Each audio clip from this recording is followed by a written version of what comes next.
हर बड़ी कहानी की शुरुआत ना एक छोटे से फैसले से होती है। तो आज हम बात करेंगे ऐसी ही दो प्रतिज्ञाओं की, दो ऐसे फैसलों की जिन्होंने अनजाने में ही इतिहास के सबसे बड़े युद्ध महाभारत की नींव रख दी। तो सवाल ये उठता है कि आखिर दो कस्में, दो प्रतिज्ञाएं कैसे एक पूरे साम्राज्य की तकदीर बदल सकती हैं।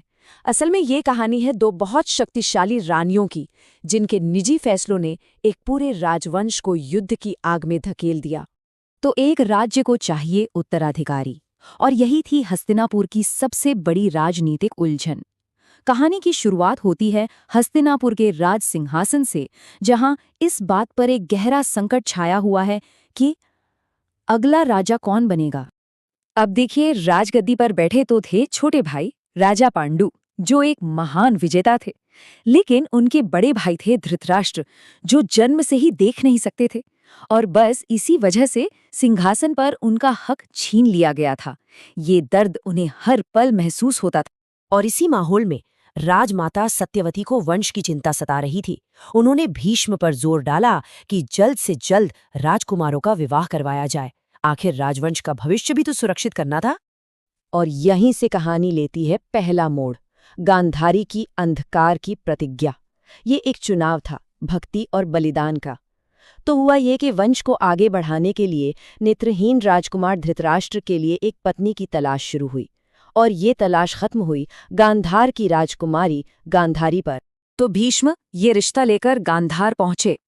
गांधार की राजकुमारी के लिए हस्तिनापुर के एक नेत्रहीन राजकुमार का रिश्ता। जाहिर है, ये एक ऐसा प्रस्ताव था जिसने गांधारी के पूरे परिवार को हैरान परेशान कर दिया। परिवार तो हिचकिचा रहा था, लेकिन राजकुमारी गांधारी ने अपना फैसला सुना दिया। उन्होंने अपने अधिकार पर जोर देते हुए कहा कि वो नेत्रहीन राजकुमार को ही अपने पति के रूप में स्वीकार करती हैं। मगर उनकी भक्ति, उनका समर्पण सिर्फ इस विवाह को स्वीकार करने तक ही सीमित नहीं था। उन्होंने एक ऐसा कदम उठाया, एक ऐसा बलिदान दिया जिसने सबको हैरान कर दिया। उन्होंने प्रतिज्ञा ली कि वो अपनी आंखों पर हमेशा के लिए पट्टी बांध लेंगी।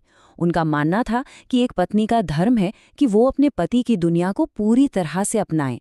अगर उनके पति अंधेरे में हैं, तो वो भी उसी अंधेरे को अपना जीवन बना लेंगी। सोचिए, इतना बड़ा बलिदान, लेकिन गांधारी का ये त्याग भी धृतराष्ट्र के मन की कड़वाहट को कम नहीं कर पाया। सिंहासन ना मिल पाने का गम, अपने छोटे भाई पांडु से ईर्ष्या, और ये डर कि कहीं पांडु का बेटा पहले पैदा होकर हमेशा के लिए उसे राजगद्दी से दूर न कर दे, ये सब उन्हें अंदर ही अंदर खाए जा रहा था। अब कहानी का दूसरा पहलू देखते हैं, कुंती का गुप्त वरदान। एक छोटी सी जिज्ञासा जिसके नतीजे बहुत बड़े होने वाले थे। तो देखिए, एक तरफ थे धृतराष्ट्र, जो अपनी किस्मत से लड़ रहे थे, और दूसरी तरफ थे उनके छोटे भाई राजा पांडु, जिन्होंने विवाह किया राजकुमारी कुंती से। लेकिन कुंती अपने साथ एक बहुत बड़ा राज लेकर आई थी, एक ऐसा राज जो आगे चलकर सब कुछ बदलने वाला था। तो बात यह है कि सालों पहले अपनी युवावस्था में कुंती ने ऋषि दुर्वासा की बहुत सेवा की थी। उनकी सेवा से प्रसन्न होकर ऋषि ने उन्हें एक दिव्य मंत्र दिया, एक ऐसा शक्तिशाली वरदान जिससे वो किसी भी देवता का आवाहन करके उनसे संतान प्राप्त कर सकती थीं। अब एक दिन बस ये जानने की उत्सुकता में कि क्या ये मंत्र सच में काम करता भी है या नहीं, युवा कुंती ने खेल खेल में ही सूर्य देव का ध्यान लगाकर उस मंत्र को परखने का फैसला कर लिया। और यहीं से जन्म होता है एक और राज का, त्यागा हुआ पुत्र। एक ऐसा गुप्त जन्म जिसकी गूंज पूरे इतिहास में सुनाई देने वाली थी। कुंती की वो एक छोटी सी जिज्ञासा अब एक अविवाहित राजकुमारी के लिए एक बहुत ही मुश्किल, एक नामुमकिन सी स्थिति खड़ी कर देती है। हुआ ये कि मंत्र के आह्वान पर सूर्यदेव को आना ही पड़ा, और वो मंत्र की शक्ति से ऐसे बंधे थे कि कुंती को पुत्र का वरदान दिए बिना वापस जा ही नहीं सकते थे, भले ही इसका अंजाम कुछ भी हो। और इस वरदान से उन्हें एक दिव्य पुत्र मिला, कवच और कुंडल के साथ जन्मा एक तेजस्वी बालक। लेकिन सोचिए, एक अविवाहित राजकुमारी के लिए ये वरदान नहीं, एक ऐसा कलंक था जिसे वो समाज के सामने कभी स्वीकार नहीं कर सकती थीं। और तब समाज के डर से, लोक लाज के डर से, कुंती ने एक ऐसा फैसला लिया जो किसी भी माँ के लिए सबसे मुश्किल होता है। उन्होंने अपने उस नवजात बेटे को, अपने पहले बेटे को, एक संदूक में रखकर नदी में बहा दिया। तो अब देखिए, भविष्य के युद्ध के बीज बोए जा चुके हैं। दो रानियां, दो अलग अलग तकदीरें और एक ही रास्ता जो सीधे टकराव की ओर जाता था। एक का सार्वजनिक बलिदान और दूसरी का गहरा निजी राज। इन दोनों घटनाओं ने आने वाले संघर्ष के लिए जमीन तैयार कर दी थी। और इस तरह हस्तिनापुर का राजघराना अब साफ साफ दो हिस्सों में बंट चुका था। एक तरफ था धृतराष्ट्र का परिवार, जहां सिंहासन न मिलने की कड़वाहट थी और एक रानी थी जो पति के अंधेरे में जी रही थी।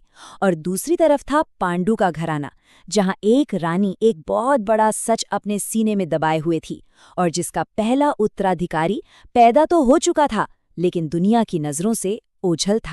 तो सवाल यही है कि जब किसी राजवंश की नींव ही ऐसे गहरे राज और इतने बड़े बलिदानों पर रखी हो, तो क्या वहां कभी सच में शांति मुमकिन है? असल में ये व्यक्तिगत प्रतिज्ञाएं और ये छिपे हुए सच सिर्फ पारिवारिक मामले नहीं थे।